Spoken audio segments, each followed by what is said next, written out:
All right, so let's dive in. Kind of want to go mic by mic and kind of what I'm doing on the front end.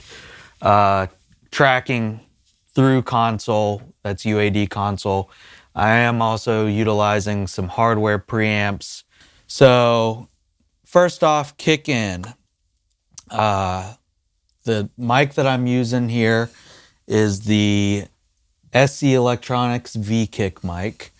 Yeah, I love this mic. I've tried a ton of kick-in mics. To me, this is just super versatile. It's got like some switches on there, and you can essentially make it sound like any kick mic you like. Yeah, this one is awesome. Sometimes I'll use a EV RE20 if I'm going for more of a vibe. Sometimes I'll use a D6 if it's more like if I need something super clicky, attacky. But to me, the V-Kick just kind of does everything. From the mic, I'm going into a Cappy VP312. Cappy's a local company here. I think they used to be based in Chicago. They make amazing preamps and EQs. The 312 is their take on the API 312. Yeah, love this preamp. You can really juice it, but like back it down, get a lot of character out of the preamp by driving it super hard. Then going into UAD console, and I'm utilizing the API 560 EQ. This is my favorite EQ. It's a 10-band EQ, super surgical. I'm not like super, into the technical side of things.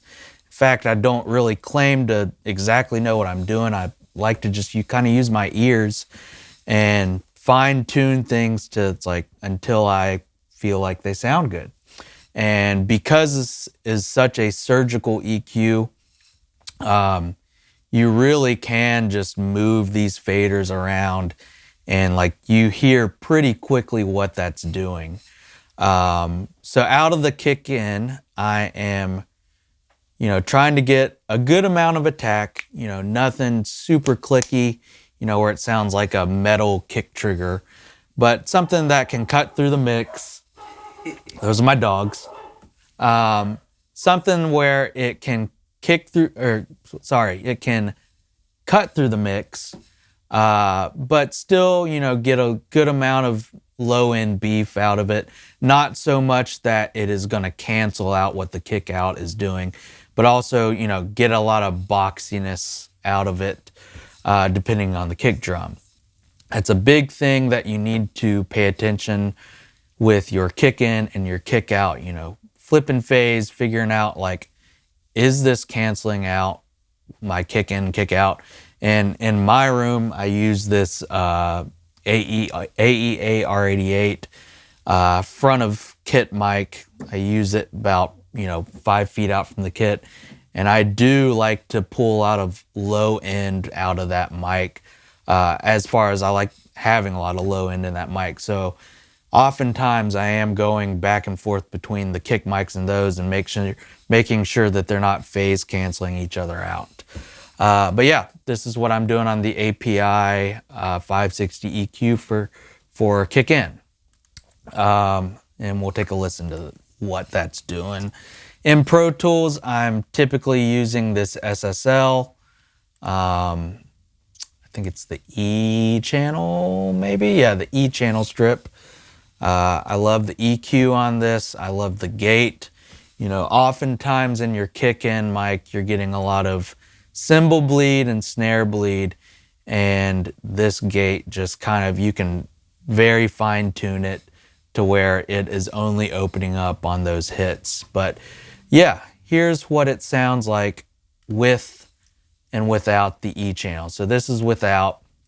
This is strictly just the sound that you're hearing coming in. Again, the V-Kick, Cappy to the 560 EQ.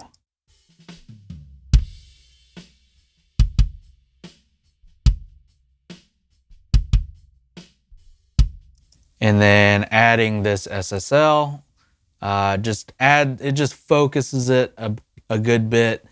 And then, yeah, you'll hear.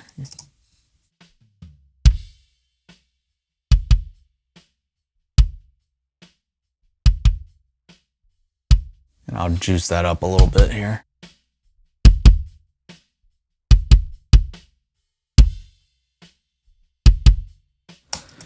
Yeah, I think it focuses that attack, and then it kind of gets rid of, with that gate, it just kind of gets rid of all that ambient noise that would initially be coming in without using that gate.